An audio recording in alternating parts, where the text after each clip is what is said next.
नमस्कार दोस्तों, इस वीडियो में बिहार स्पेशल जीके का 50 सबसे महत्वपूर्ण क्वेश्चन को डिस्कस किया जाएगा जो आपके आगे आने वाले सभी एग्ज़ाम के लिए महत्वपूर्ण है। यह प्रैक्टिस सेट नंबर 9 है। इसका पहले अपने चैनल पर 8 प्रैक्टिस सेट अपलोड हो चुका है। जो नहीं देखे जाके देख लीजिएगा। प्लेलिस्ट में वीडियो आपको मिल जाएगा। जो अभी तक टेलीग्राम ग्रुप ज्वाइन है कि टेलीग्राम ग्रुप भी ज्वाइन कर सकते हैं, जिसका लिंक आपको डिस्क्रिप्शन में दिया गया है। तो आइए देखते हैं पहला क्वेश्चन। निम्न में से दलदली मिट्टी का विस्तार बिहार के किस ज़िले में है? तो दलदली जो मिट्टी है इसका विस्तार बिहार के किस ज़िले में है? सीतामढ़ी, किशनगंज, सुपौल, अररिया। इन सभी डिस्ट्रिक्ट में जो है दलदली मिट्टी का विस्तार है। तो एक से अधिक ऑप्शन आपका ठीक हो जाएगा। यहाँ आप समझिएगा मैप में पश्चिम चंपारण, पूर्वी चंपारण, सीतामढ़ी, मधुबनी, सुपौल, अररिया, किशनगंज, ये टोटल आपके जो 7 डिस्ट्रिक्ट है, इन 7 डिस्ट्रिक्ट में दलदली मिट्टी का विस्तार है। 1 2 3 4 5 6 7, ठीक है। ये 7 डिस्ट्रिक्ट आपको ध्यान में रखना है। और साथ ही आपको याद रखना है कि जो बिहार के 7 डिस्ट्रिक्ट है इसकी सीमा नेपाल से लगता है। किशनगंज है इसकी सीमा नेपाल और पश्चिम बंगाल से लगता है। जो पश्चिमी चंपारण है इसकी सीमा नेपाल और उत्तर प्रदेश से लगता है। इसे नोट कर लीजिएगा, पूछा जाता है। दिए गए विकल्पों में से कौन सी नदी अपने मार्ग परिवर्तन हेतु प्रसिद्ध है? मतलब कि इसमें से कौन सी जो नदी है अपना मार्ग परिवर्तन कर लेती है, इसे बिहार का शोक भी बोला जाता है। तो कौन सी नदी है? कोसी नदी है। कोसी नदी है। सरे यामन पश्चिम बिहार, ये क्वेश्चन को पहली बार आप लोग सुन रहे होंगे। सरे यामन पश्चिम बिहार बिहार के किस जिला में स्थित है? तो सरे यामन जो पश्चिम बिहार है, बिहार के पश्चिमी चंपारण डिस्ट्रिक्ट में स्थित है। वाल्मीकि नेशनल पार्क कहाँ पर स्थित है? तो पश्चिम चंपारण में स्थित है। पश्चिम चंपारण में स्थित है। जूट का उत्पादन होता है, तो सर्वाधिक जो जूट का उत्पादन नॉर्थ और ईस्ट में होता है। नॉर्थ और ईस्ट में होता है। तो इसका राइट आंसर क्या हो जाएगा? देखिए, उत्तर और पूरब किधर है? उत्तर पूरब, उत्तर पूर्वी मैदान। तो डी इसका राइट आंसर हो जाएगा। ठीक है, डी इसका राइट आंसर हो जाएगा। बरौनी स्थित तेल शोधक कारखाना किस महारत्न कंपनी का इकाई है? किस महारत्न कंपनी का इकाई है? तो IOC Indian oil corporation limited company का इकाई है। तो ए इसका राइट आंसर हो जाएगा। बिहार के किस ज़िले में रेशमी वस्त्र का सर्वाधिक विकास हुआ है? तो जो बिहार के किस डिस्ट्रिक्ट में रेशमी वस्त्र का सर्वाधिक विकास हुआ है, तो किस डिस्ट्रिक्ट में हुआ है? भागलपुर डिस्ट्रिक्ट में हो। कहाँ पर हुआ है? भागलपुर डिस्ट्रिक्ट में हुआ है। तो सी इसका राइट आंसर हो जाएगा। 2011 के जनगणना के अनुसार बिहार में दशकीय 2001 से 2011 जनसंख्या वृद्धि दर क्या रहा है? तो 25.4% रहा है। इसमें आपको याद रखना है, ध्यान से देखिएगा स्क्रीन पर। सबसे अधिक आपके जो वृद्धि दर है किस डिस्ट्रिक्ट का है? तो मधेपुरा डिस्ट्रिक्ट का है। कितना है? तो 31.1% है। 31.1% है। अगर आपसे पूछा जाता है कि सर्वाधिक जो है लिंगा अनुपात किस डिस्ट्रिक्ट का है, तो गोपालगंज डिस्ट्रिक्ट का। किसका है? गोपालगंज डिस्ट्रिक्ट का। कितना है? तो 1021 है। सर्वाधिक शिक्षित डिस्ट्रिक्ट कौन है? तो रोहतास। मतलब कि पुरुष और महिलाएं सर्वाधिक शिक्षित कहाँ की हैं? तो रोहतास की हैं। बिहार में ऑल ओवर अगर पूछा जाए कि सबसे अधिक शिक्षित लोग कहाँ पर रहते हैं, तो रोहतास में रहते हैं। साथ ही आपको ध्यान रखना है कि सबसे अधिक वर्षा कहाँ पर होता है? तो किशनगंज में होता है। सबसे कम वर्षा कहाँ पर होता है? तो अरवल में होता है। अरवल जो है सबसे लास्ट में बना डिस्ट्रिक्ट है। मतलब कि 38वां डिस्ट्रिक्ट कौन है? तो अरवल है। सबसे अधिक एससी जनजाति कहाँ पर रहता है? तो गया में सबसे अधिक एससी जनजाति रहते हैं। सबसे अधिक एसटी जनजाति कहाँ पर रहते हैं? शेड्यूल ट्राइब, तो पश्चिमी चंपारण में रहते हैं। सबसे कम शेड्यूल ट्राइब कहाँ पर रहते हैं? तो शिवहर में रहते हैं। कहाँ पर रहते हैं? शिवहर में रहते हैं। ठीक है, इतना आपको ध्यान में रखना है। ये जनसंख्या के हिसाब से आपको हम बताए हैं। उसके बाद नेक्स्ट है बिहार राज्य चीनी निगम की स्थापना किस वर्ष किया गया? तो 1974 में किया गया। बिहार राज्य चीनी निगम की स्थापना किस वर्ष किया गया? 1974 में किया गया है। 2011 के जनगणना के अनुसार बिहार का सर्वाधिक लिंगानुपात वाला जिला कौन है? तो आप सभी को बता चुके हैं कौन है, गोपालगंज है। सबसे अधिक लिंगानुपात किस डिस्ट्रिक्ट का है? तो मुंगेर का सबसे कम लिंगानुपात है। कैमूर के बारे में याद रखिएगा कि जो जनसंख्या घनत्व है सबसे कम कहाँ का है? तो कैमूर का जनसंख्या घनत्व सबसे कम है। अगर अब बोला जाए कि सबसे अधिक जनसंख्या घनत्व किसका है, तो शिवहर का सबसे अधिक जनसंख्या घनत्व है। जनसंख्या के हिसाब से सबसे बड़ा डिस्ट्रिक्ट कौन है? तो पटना है। और क्षेत्रफल के हिसाब से सबसे बड़ा डिस्ट्रिक्ट कौन है? तो पूर्वी चंपारण है। निम्न में से कौन सी नदी जो है बिहार तथा पश्चिम बंगाल के मध्य सीमा निर्धारण करती है? इसमें से कौन सी जो नदी है जो बिहार एवं पश्चिम बंगाल के मध्य आपके सीमा का निर्धारण करती है, तो कौन सी नदी हो जाएगी? महानंदा नदी हो जाएगा। अगर बोला जाए कि बिहार और उत्तर प्रदेश के बीच में कौन सी नदी सीमा का निर्धारण करती है, तो कौन सी नदी हो जाएगा? यहाँ पर एक नदी है, उसे बोलते हैं करमनासा नदी। करमनासा नदी, ठीक, हाँ, करमनासा नदी होगा, ठीक है। करमनासा नदी को जो है, जो करमनासा नदी है इसे अशुभ नदी बोला जाता है। जो करमनासा नदी है इसे अशुभ नदी भी बोला जाता है और उत्तर प्रदेश और बिहार के बीच में ये सीमा का निर्धारण करती है। साथ ही ये भी याद रखिएगा कि जो सोन नदी है ये अमरकंटक से निकलती है और पटना के पास आपके गंगा में मिल जाती है। जो करमनासा नदी है ये भी आपके गंगा में मिलती है। नेक्स्ट है सिंगार ऋषि कुंड स्थित है, तो किस डिस्ट्रिक्ट में स्थित है? तो सिंगार ऋषि कुंड आपके मुंगेर में स्थित है। सिंगार ऋषि कुंड कहाँ पर स्थित है? तो मुंगेर में स्थित है। निम्न में से कौन सी परियोजना बिहार की सबसे प्राचीन नहर परियोजना है? तो बिहार की सबसे जो प्राचीन नहर परियोजना है कौन सी है? सोन परियोजना है। कौन है? सोन परियोजना है। तो सी इसका राइट आंसर हो जाएगा। फिर नदियाँ एवं उनके गंगा के साथ संगम स्थल का सही चयन करना है तो कर लीजिए। यहाँ से हर वर्ष बीपीएससी में एक प्रश्न पूछा जाता है, ठीक है। तो समझिए पुनपुन नदी है। पुनपुन किससे जाके मिलती है? तो गंगा से मिलती है। कहाँ पर मिलती है? तो फतुआ में मिलती है। उसके बाद है कोसी। कोसी आपके जो है एक गंगा में मिलती है। कहाँ पर मिलती है? तो कुर्सेला घाट पर मिलती है। ये कुर्सेला घाट कहाँ पर स्थित है? तो खगड़िया में स्थित है, ठीक है। उसके बाद है गंडक। गंडक कहाँ पर आके मिलती है? तो गंडक जो है पहलेजा घाट पर गंगा में आके मिलती है। पहलेजा घाट पर आके मिलती है गंगा में। उसके बाद है करमनासा नदी। इसके बारे में अभी आपको हम बताए हैं। जो करमनासा नदी है आपके चौसा के पास, बक्सर के चौसा के पास जो आके गंगा में मिल जाती है, ठीक है। तो इसका राइट आंसर क्या हो जाएगा? तो डी के बाद हो जाएगा आपका सी, ए और बी। तो सी इसका राइट आंसर हो जाएगा, ठीक है। सी इसका राइट आंसर हो जाएगा। नेक्स्ट है कि जौ के उत्पादन में अग्रणी जिला कौन सा है? मतलब कि सर्वाधिक जौ का उत्पादन किस डिस्ट्रिक्ट में होता है? तो पश्चिम चंपारण में होता है। बिहार कृषि प्रबंधन एवं प्रसार प्रशिक्षण संस्थान कहाँ पर स्थित है? बिहार कृषि प्रबंधन एवं प्रसार प्रशिक्षण संस्थान कहाँ पर स्थित है? तो पटना में स्थित है। कहाँ पर? पटना में स्थित है। 2011 की जनगणना के अनुसार बिहार का लिंगानुपात कितना है? तो बिहार का लिंगानुपात कितना है? 918 है। 918 है। बिहार का शिशु लिंगानुपात कितना है? तो 915 है। कितना है? 915 है। सर्वाधिक लिंगानुपात किस डिस्ट्रिक्ट का है? तो गोपालगंज का। कितना है? 1021 है। बिहार के अधिकांश क्षेत्रों में कौन सी मिट्टी पाई जाती है? तो बिहार के अधिकांश क्षेत्रों में जो है जलोढ़ मिट्टी पाई जाती है। कौन सी मिट्टी पाई जाती है? जलोढ़ मिट्टी पाई जाती है। बिहार में पंचायती राज व्यवस्था है तो कैसी है? तो बिहार में जो पंचायती राज व्यवस्था है ये त्रिस्तरीय है। कैसी है? त्रिस्तरीय पंचायती राज व्यवस्था है।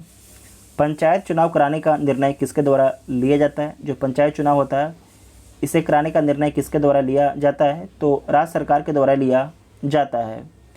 विधान परिषद के कितने सदस्य प्रत्येक 2 वर्ष के बाद सेवानिवृत्त होते हैं? विधान परिषद के, तो विधान परिषद के जो है 1/3 मेंबर जो है हर 2 वर्ष में क्या हो जाते हैं, रिटायर हो जाते हैं। तो आपको याद रखना है कि विधान परिषद, जो विधान परिषद है, और राज्यसभा क्या है, अस्थाई सदन है। अस्थाई सदन है, ये कभी भंग नहीं होता है। निम्नलिखित में से कौन जो है राज्यपाल को शपथ दिलाता है, इसमें से कौन जो है राज्यपाल को शपथ दिलाता है? तो हाई कोर्ट के मुख्य न्यायाधीश जो हैं राज्यपाल को शपथ दिलाते हैं। हाई कोर्ट के मुख्य न्यायाधीश जो हैं राज्यपाल को शपथ दिलाते हैं। विधानसभाओं की संरचना का उल्लेख संविधान के किस अनुच्छेद में किया गया है? तो अनुच्छेद 170 में किया गया है। मुख्यमंत्री की सलाह पर राज्यों के मंत्री की नियुक्ति कौन करता है? तो राज्यपाल के द्वारा किया जाता है।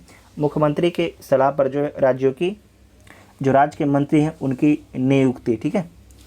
बिहार लोक सेवा आयोग का गठन किस वर्ष किया गया? तो बिहार लोक सेवा आयोग का गठन जो है 1949 में किया गया। कब किया गया? 1949 में किया गया है। बिहार के पहले दलित मुख्यमंत्री कौन है? तो भोला पासवान शास्त्री हैं। भोला पासवान शास्त्री हैं। पटना में नमक कानून किस स्थान पर भंग किया गया? तो नखास पिंड स्थान पर भंग किया गया था। नखास पिंड स्थान पर भंग किया गया था। भागलपुर में 1866 में ब्रह्मा समाज की शाखा को किसने स्थापित किया? तो दीप नारायण तो नहीं होंगे, और स्वामी सहजानंद सरस्वती ये भी नहीं होंगे। कब की बात चल रहा है? 1866 में। इसका मतलब क्या होगा? गुरु प्रसाद सेन और डॉक्टर कृष्णनंदन घोष होंगे। तो कौन हो जाएंगे?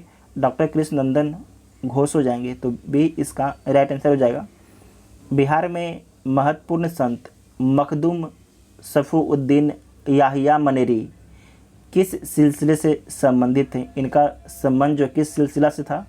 तो फिरदौसी सिलसिला से इनका संबंध था।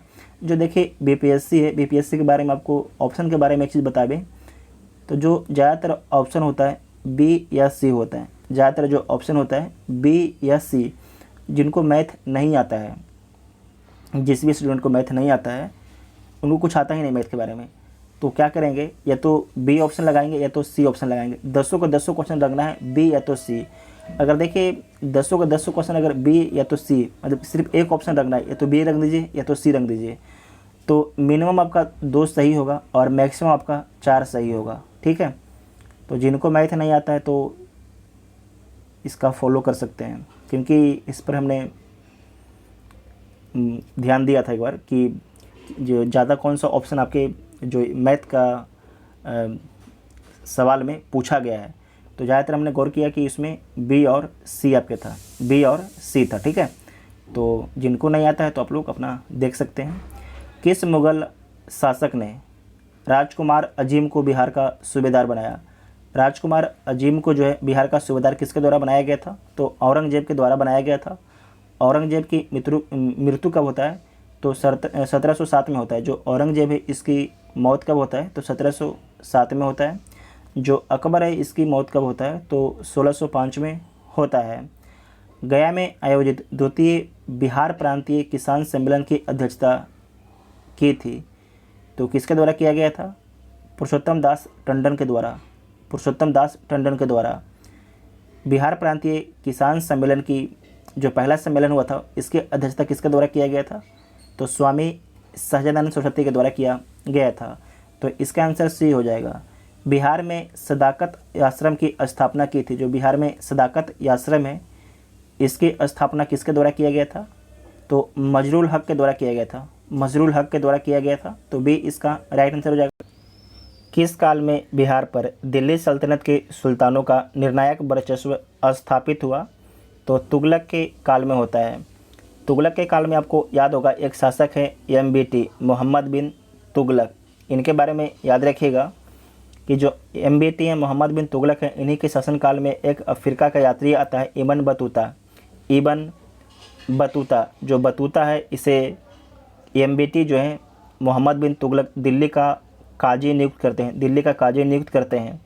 जो मोहम्मद बिन तुगलक हैं इनके द्वारा जो भी बड़ा निर्णय लिया गया था वो सारे निर्णय आपके फेल कर गया था। मतलब कि इनको अपना निर्णय को वापस लेना पड़ा था, जैसे कि दोआब में कर वृद्धि, राजधानी परिवर्तन, इन सभी निर्णय को वापस लेना पड़ा था, ठीक है। तो और आपको जो एमबीटी शासक हैं इनको पागल सुल्तान भी बोला जाता था। लेकिन ये आपको याद रखना है कि सबसे पढ़े लिखे सुल्तान थे ये। किस सुल्तान ने राजगीर स्थित जैन मंदिर को अनुदान दिए? तो किसने ने दिया था? तो फिरोज शाह तुगलक ने दिया था। फिरोज शाह तुगलक ने दिया था। 1857 के आंदोलन के दौरान किसने अंग्रेजों के विरुद्ध छापामार युद्ध करता रहा? ध्यान रखिएगा, छापामार युद्ध करता रहा, मतलब जो वीर कुंवर सिंह इनकी मृत्यु हो गई उसके बाद भी छापामार युद्ध कौन करता रहा? तो अमर सिंह करते रहे। कौन? अमर सिंह, आपके कुंवर सिंह के भाई थे। सेन वंश के किस शासक ने कर्नाट वंश के शासक नानदेव को पराजित किया था? बहुत ही अच्छा सवाल है। सेन वंश के किस शासक ने जो है कर्नाट वंश के जो शासक हैं नानदेव, इन्हें पराजित किया था? तो किसने पराजित किया था? तो इसमें आपको याद रखना है विजय सेन ने पराजित किया था। साथ ही जो कर्नाट वंश है इसके बारे में याद रखिएगा, जो कर्नाट वंश है इसकी राजधानी कहाँ पर था? तो सिमरावगढ़ कर्नाट वंश की राजधानी था, सिमरावगढ़, ठीक है। दिल्ली के किस सुल्तान ने बिहार में सैनिक अभियान कर मुंगेर तक अपना राजस्व विस्तार किया? तो किसने किया? सिकंदर लोदी ने। निम्न में से कौन सा कार्य शेरशाह द्वारा नहीं किया गया? जब्ती प्रणाली की शुरुआत किया गया, सिकंदरी गज एवं सन की डंडी का प्रयोग किया गया, गैंड ट्रक रोड का निर्माण किया गया, इबादत खाना का स्थापना जो है अकबर के द्वारा किया गया था। किसके द्वारा? अकबर के द्वारा किया गया था, ना कि शेर शाह के द्वारा किया गया था। आप सभी लोग कमेंट करके बताइएगा कि जो इबादत खाना है इसकी स्थापना अकबर कब करता है? बिहार में किस मुगल शासक का राज्याभिषेक अंग्रेजों के संरक्षण में हुआ था? अंग्रेजों के संरक्षण में जो है बिहार में जो है किस मुगल शासक का राज्याभिषेक हुआ था? तो किसका हुआ था? शाह आलम द्वितीय का हुआ था। साथ ही आपको याद रखना है कि बिहार में जो है 2 मुगल शासक का राज्याभिषेक होता है। एक किसका होता है? एक फर्रुख शेर का भी होता है। लेकिन क्वेश्चन क्या पूछ रहा है? अंग्रेजों के संरक्षण में, तो शाह आलम द्वितीय का ही होता है। तो सी इसका राइट आंसर हो जाएगा। सी इसका राइट आंसर हो जाएगा। बक्सर का युद्ध कब हुआ था? डेट पूछा जा रहा है। बक्सर का जो युद्ध है कब हुआ था? तो 22 अक्टूबर 1764 को हुआ था। किसके किसके बीच में हुआ था? एक साइड आपके मुनरो था, जो अंग्रेज का नेतृत्व कौन कर रहा था? मुनरो कर रहा था। जबकि जो आपके त्रिगुट उसका नेतृत्व 3 लोग के द्वारा किया गया था। किसके द्वारा? एक तो आपके था शाह आलम द्वितीय, मुगल नवाब। दूसरा कौन था? शुजा उदौला, अवध का नवाब। तीसरा कौन था? मीर कासिम। इसमें किसकी पराजय हो जाती है? जो त्रिगुट है इसका पराजय हो जाता है और मुनरो की हार हो जाती है। मतलब कि अब भारत जो है अंग्रेज़ों के हाथों में चला जाता है एक तरीके से। मतलब कि भारत में जो अंधेला आपके हुआ था 1764 में, वो जाके कब छटता है? तो 1947 में आपके छटता है। जो अंधेरी रात आपके बक्सर के युद्ध से प्रारंभ होता है भारत के लिए, 1947 में जाके वह जो अंधेरी रात है वो आपके जाके छटता है। जो यूपीएससी मेंस में सवाल आपको है इसी तरीके से पूछता है। बिहार के बहावी नेताओं में मृत्युदंड की सज़ा निम्नलिखित में से किसे मिली थी?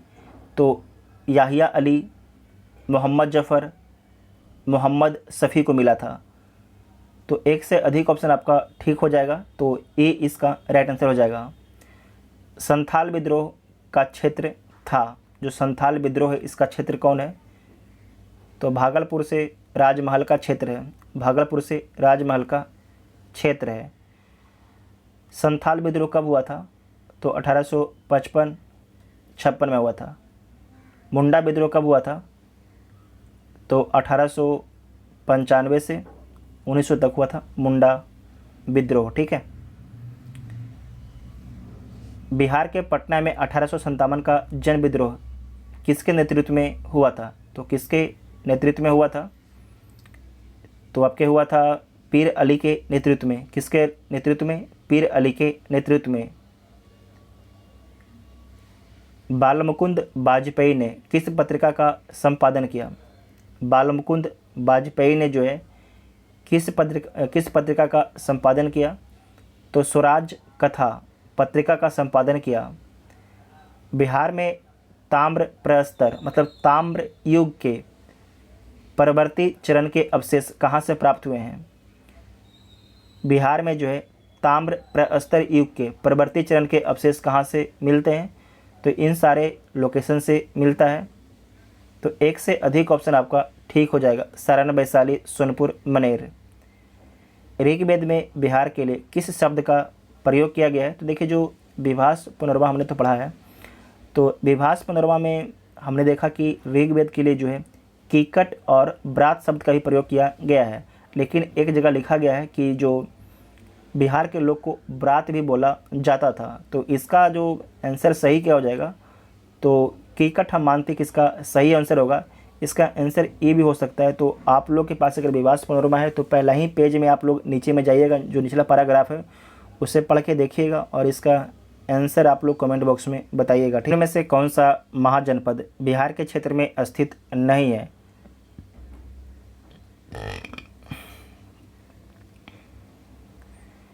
निम्न में से कौन सा महाजनपद जो है बिहार के क्षेत्र में स्थित नहीं है? तो देख लीजिए, बज्जी अंग, मगध अंग, अंग बज्जी स्थित है, जबकि वत्स एवं चेदी आपके अस्तित्व नहीं है। तो सी इसका राइट आंसर हो जाएगा। चेदी कहाँ पर स्थित है? तो उड़ीसा के जो आज वर्तमान इलाका है वहीं पर आपके चेदी वंश स्थित था। ठीक है, तो सी इसका राइट आंसर हो जाएगा। निम्न में से किस हर्यक वंश के वास्तविक संस्थापक के रूप में जाना जाता है? इसमें से किसे जो है हर्यक वंश के वास्तविक संस्थापक के रूप में जाना जाता है? तो वास्तविक संस्थापक के रूप में जो है बिंबिसार को जाना जाता है। किसे जाना जाता है? बिंबिसार को जाना जाता है। महात्मा बुद्ध के मृत्यु के पश्चात प्रथम बौद्ध संगति का आयोजन किस शासक के समय में हुआ था? तो यहाँ पर आप ध्यान से देखिएगा, पहला बौद्ध संगति कहाँ पर होता है? तो राजगिरी में होता है। और इस समय शासक कौन होते हैं? तो अजात शत्रु होते हैं। दूसरा कहाँ पर होता है? वैशाली में। शासक कौन होते हैं? कालाशोक। तीसरा पाटलिपुत्र में शासक अशोक। चौथा कुंडलवन, शासक कनिष्क। ठीक है, क्वेश्चन क्या पूछा गया है कि महात्मा बुद्ध के मृत्यु के पश्चात प्रथम बौद्ध संगति का आयोजन किस शासक के समय में हुआ था? तो अजात शत्रु शासक के समय में हुआ था। जो इसका पहला वीडियो आया था आपके, ये तो 9 है, इसका पहले आया था 7 और 8। तो शायद 7 आपके जो 7 नंबर आपका प्रैक्टिस सेट था, वहाँ पर हम 2-3 क्वेश्चन नंबर में हमने शायद उल्टा बोल दिया था कि कालाशोक आपके पहला शासक हैं और अजातशत्रु दूसरा है। तो हमने गलत बोला था, शायद बोलने में हमने मिस्टेक कर दिया था। तो इसे आप लोग ठीक कर लीजिएगा। ऐसा हमने टेलीग्राम ग्रुप पर इसके बारे में लिख दिया था। जो टेलीग्राम ग्रुप ज्वाइन है, टेलीग्राम ग्रुप जरूर ज्वाइन कीजिएगा। अगर कोई हमसे कभी गलती हो जाता है तो उसे हम ठीक करने का प्रयास करते हैं। ठीक है, और टेलीग्राम पर आपको बता भी देते हैं, क्योंकि टेलीग्राम पर और भी आपको PDF भी दिया जाता है। उसके बाद नेक्स्ट है कि चंद्रगुप्त मौर्य के दरबार में मेगास्थनीज को भेजने वाला शासक कौन था? जो मेगास्थनीज है चंद्रगुप्त मौर्य के दरबार में आया था, किसके द्वारा भेजा गया था? तो सेलुकस निकेटर के द्वारा भेजा गया था। सेलुकस निकेटर के द्वारा भेजा गया था। तो ए इसका राइट आंसर हो जाएगा। ए इसका राइट आंसर हो जाएगा। आपको याद होगा कि जो ह्वेनसांग है किसके दरबार में आता है? तो हर्षवर्धन के दरबार में आता है। हा से ह्वेनसांग, हा से हर्षवर्धन। फाहियान किसके दरबार में आता है? तो चंद्रगुप्त मौर्य सेकंड के दरबार में आता है। चंद्रगुप्त मौर्य सेकंड के दरबार में आता है। ठीक है, तो इसमें आपके 50 क्वेश्चन को डिस्कस किया गया था। देखिए, इसमें हम 100 क्वेश्चन डिस्कस करने वाले थे, लेकिन हमने जो है ना, जब क्वेश्चन सोल्व किया तो हम 2 से 3 क्वेश्चन में फंस गए एक तरीके से। उसका एग्जैक्ट आंसर हम ढूंढ नहीं पा रहे हैं। ठीक है, तो तब तक आप लोग इस क्वेश्चन को देखिए और अगला जो वीडियो आएगा वो आपके 100 क्वेश्चन को आएगा और उसके बाद बचेगा आपके 150 क्वेश्चन। तो 150 क्वेश्चन एक ही वीडियो में आपके कंप्लीट कर दिए। मतलब कि अब आपके लिए 2 वीडियो और अपलोड किया जाएगा। जो बिहार स्पेशल है आपके 800 प्रश्न, उसके बाद आपका बिहार स्पेशल कंप्लीट हो जाएगा। ठीक है, तो आपको वीडियो कैसा लगा आप लोग कमेंट करके बता सकते हैं। Thank you.